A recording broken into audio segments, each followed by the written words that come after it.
அண்ணன் என்னடா தம்பி என்னடா அவசரமான உலகத்திலே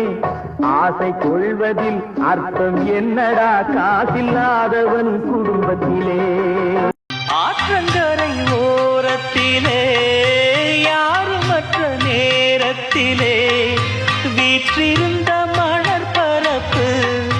வேதனையை தூண்டுதடி